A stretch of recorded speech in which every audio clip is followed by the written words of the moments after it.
Good morning everyone. आज हम grammar में अपना फर्स्ट टॉपिक है क्रिया। ठीक है, अब क्रिया का मतलब क्या होता है, कौन बता सकता है? क्रिया मीन्स वर्क। वर्क। ठीक है, क्रिया मीन्स काम, कोई भी काम करना। ठीक है,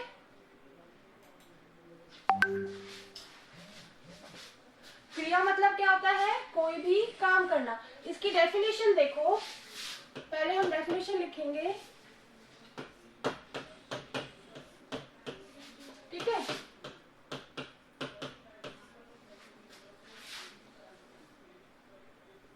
सॉरी एक मिनट।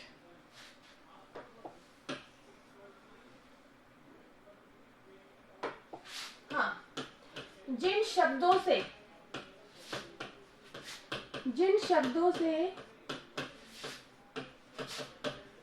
किसी काम का होना या इसको लिख देंगे हम, किसी काम को होने या किसी काम के होने या करने का बोध हो। ठीक है,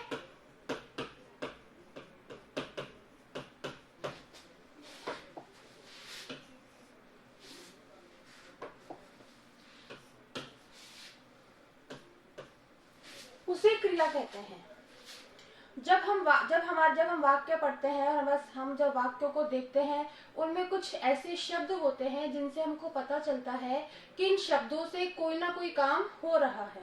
ठीक है, तो जिन शब्दों से काम का करना या होना पाया जाए उसे हम क्या कहते हैं? क्रिया। ठीक है, जैसे मान लो क्रिया मतलब खेलना, सोना, खाना, पीना आदि।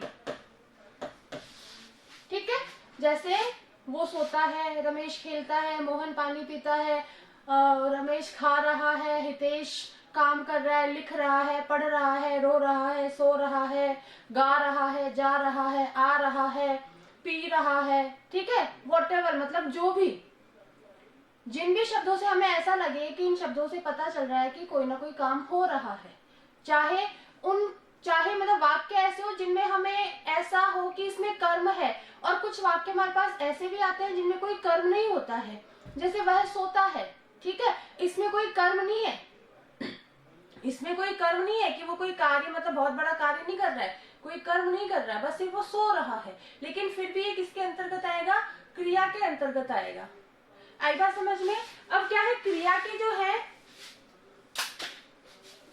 एक मिनट सॉरी,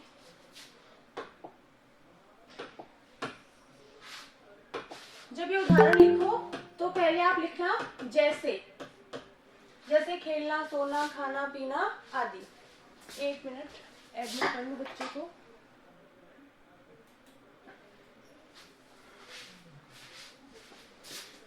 अब दूसरा हम लिखेंगे यहाँ पर क्रिया का निर्माण। क्रिया का निर्माण कैसे होता है? ठीक है, किसी भी क्रिया का निर्माण किससे होता है? धातु से होता है। किसी भी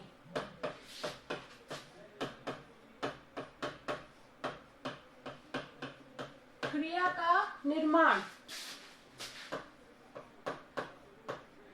धातु से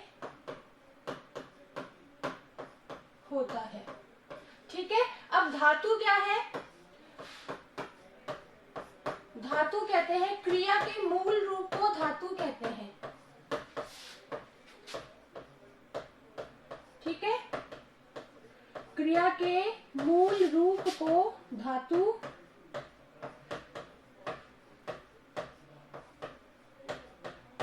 कहते हैं। जैसे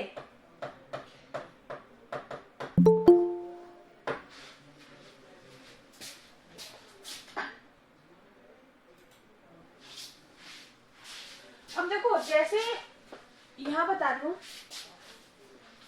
जैसे मैंने लिखा खा, पी, सो, जा, आ, गा, ठीक है, खेल, पढ़, लिख आदि। ये सब क्या हो गया, क्रिया का मूल रूप।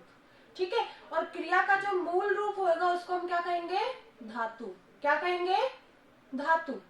ठीक है, अब जब इनके आगे क्रिया क्या, क्रिया धातु, धातु कब क्रिया बनती है, जब इनके आगे ना लग जाता है। जैसे मान लो खाना, पीना, सोना, जाना, आना, गाना, खेलना, ठीक है, पढ़ना, लिखना, इनके आगे जब हम ना लगा देते हैं तो वो क्रिया बन जाती है, और जब हम ना हटा देते हैं तो वो धातु बन जाती है। आ गई बात सबके समझ में?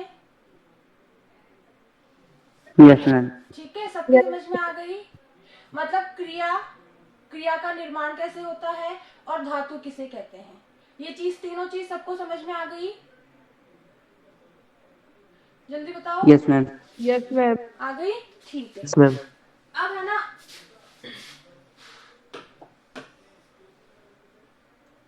क्रिया के भेद। ठीक है, मैं दूसरा पेज ले लेती हूँ।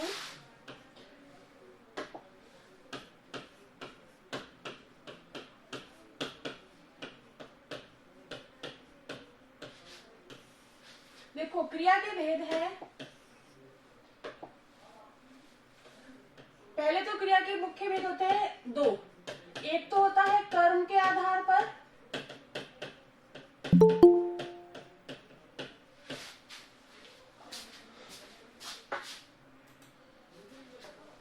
ठीक है, और दूसरा होता है हमारा संरचना के आधार पर।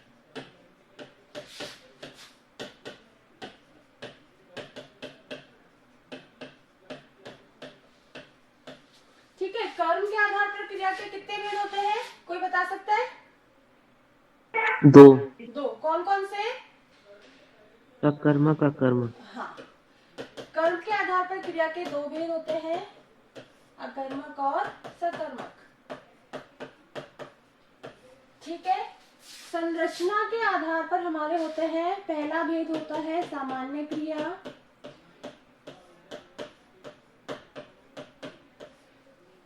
दूसरा हमारा होता है संयुक्त क्रिया,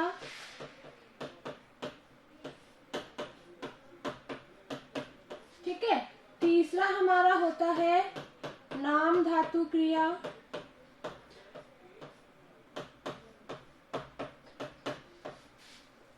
चौथा हमारा होता है पूर्वकालिक क्रिया,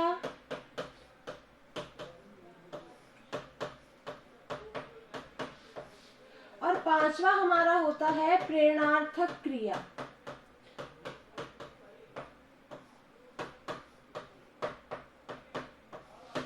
ठीक है, आपकी जो क्रिया के मुख्य भेद पांच ये हैं, संरचना के आधार पर मुख्य भेद ये पांच है। इसमें ये जरूरी नहीं है कि ऊपर नीचे कौन सा आ रहा है। सामान्य क्रिया पहले लिखना, संयुक्त क्रिया पहले बाद में लिखना, दूसरे नंबर पर लिखना, और तीनों क्रिया में से ऊपर नीचे कोई भी क्रिया आ सकती है, कोई दिक्कत नहीं है। ठीक है, अगर मान लो आपसे पूछा जाए कि संरचना के आधार पर क्रिया के कितने भेद होते हैं, नाम लिखो, मान लो क्वेश्चन आ जाए ऐसा, ठीक है, तो क्या करोगे, पहली क्रिया सामान्य क्रिया लिखना, दूसरी संयुक्त क्रिया लिखना। इन तीनों क्रियाओं में से जो तुम्हें पहले याद है वो लिख सकते हो, कोई दिक्कत नहीं है। ये नहीं कि सीरियल वाइज यही है। आई ना बात समझ में? हमें सिर्फ 5 भेद बताने हैं, वो ऊपर नीचे हो सकते हैं, लेकिन पहले हमको बस ये ध्यान रखना, पहले सामान्य क्रिया आनी चाहिए, फिर संयुक्त क्रिया। ओके, और फिर बाद में तीनों में से कोई भी क्रिया लिखो। और कर्म के आधार पर दो भेद होते हैं, अकर्मक और सकर्मक। अकर्मक क्रिया क्या होती है, जिनमें कोई कर्म नहीं होता। ठीक है, या फिर दूसरे शब्दों में हम ऐसे बोलेंगे कि मतलब क्रिया का फल जो है वो सीधा कर्ता पर पड़ता है। कर्ता यहाँ पर कौन होता है, काम करने वाला। ठीक है, जो भी कोई काम कर रहा है वो क्या हो जाएगा, कर्ता। ठीक है, तो जहां पर क्रिया का फल सीधा कर्ता पर पड़ रहा है वो तो आपकी कौन सी क्रिया हो जाएगी, अकर्मक। दूसरी क्रिया होती है हमारी सकर्मक। एक परिभाषा इसकी ये है कि जिन क्रियाओं में कर्म की आवश्यकता पड़ती है, ठीक है, या जिनमें कर्म की आवश्यकता होती है वो सकर्मक क्रियाएं कहलाती है। दूसरी इसकी परिभाषा ये है कि जहां पर क्रिया का फल कर्ता पर न पड़कर कर्म पर पड़ता है। ठीक है, उसे हम सकर्मक क्रिया कहते हैं। आ गई बात समझ में? अब इसको मैं पहले परिभाषा लिखवा रही हूँ, फिर आपको उदाहरण देके समझाती हूँ। पहला लिखेंगे अकर्मक क्रिया।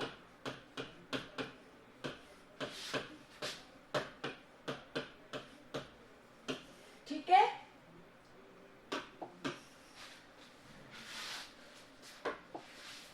परिभाषा हम यही लिखेंगे, जिस वाक्य में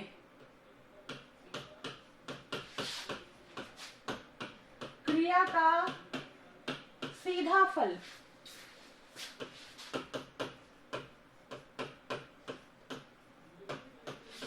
कर्ता पर पड़ता है,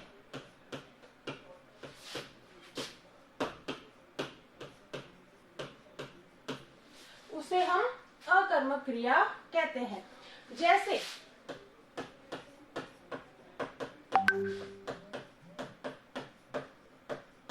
मोहन गाता है, ठीक है, रमेश खेलता है, ठीक है, हितेश लिखता है, महेश पढ़ता है।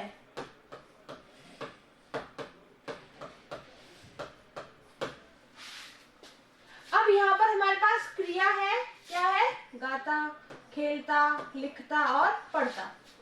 ये हमारे पास क्रिया है, और ये हमारे पास क्या है? कर्ता है, मोहन, रमेश, हितेश और ये महेश, ठीक है, ये हमारे पास कर्ता हो गई, ये हमारी क्रिया हो गई। तो अब क्या है कि ये जो क्रिया है, गाता है जो क्रिया है, ये सीधा इसका फल जो है वो किसके ऊपर पड़ रहा है? मोहन पर, ठीक है। कौन गा रहा है?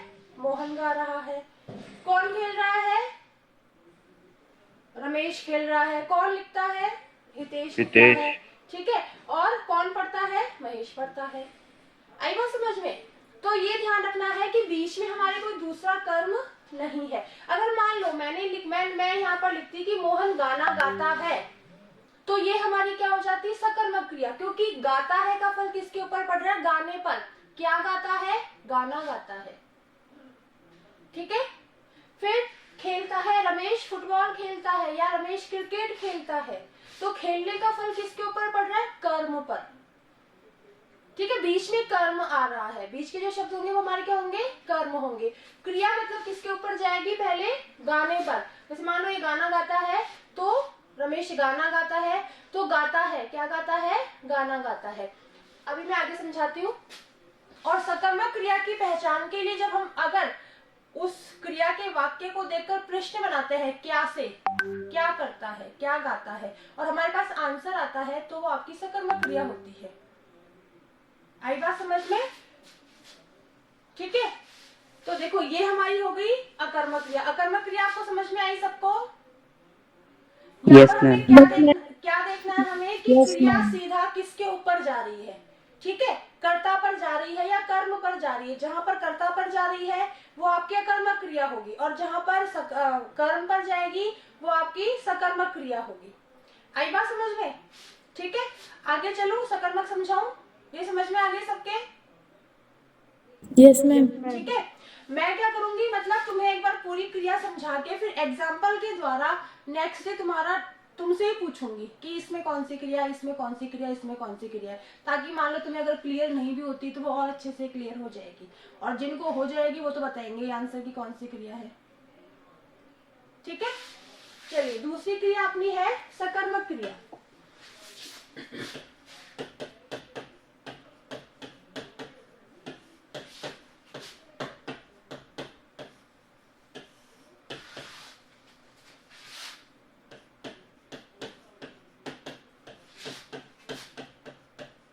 जिस वाक्य में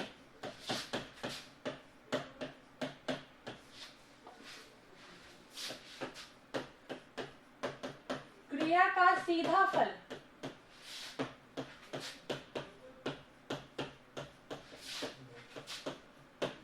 कर्म पर पड़ता है,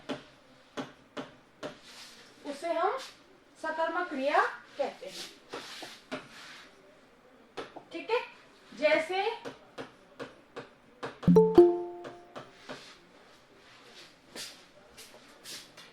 प्रतिभा बेटा चैप्टर पूरा खत्म होने वाला है आज का और तुम अब आई हो। हाँ?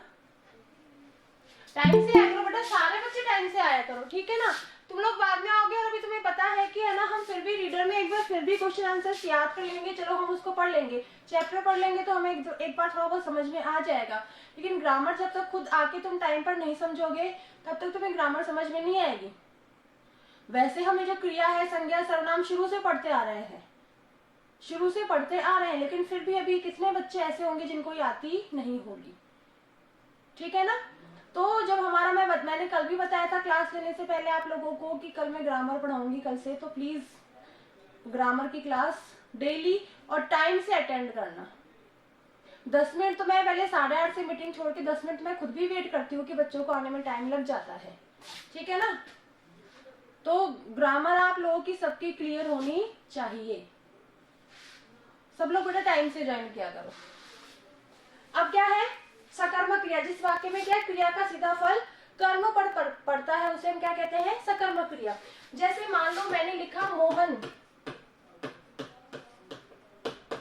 पत्र लिखता है,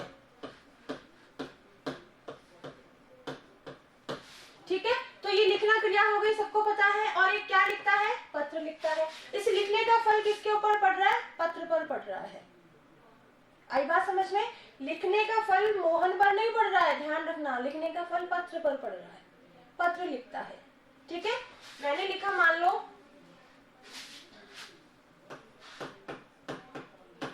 मयंक पुस्तक पढ़ता है,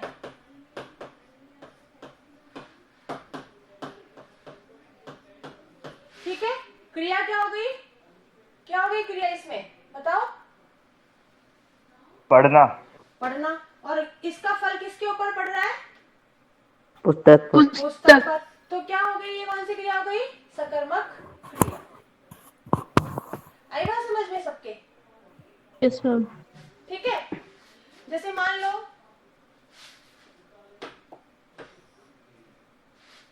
अभी जैसे मैंने बताया था आपको कि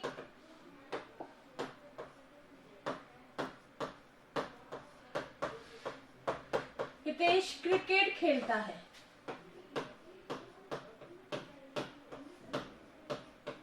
ठीक है।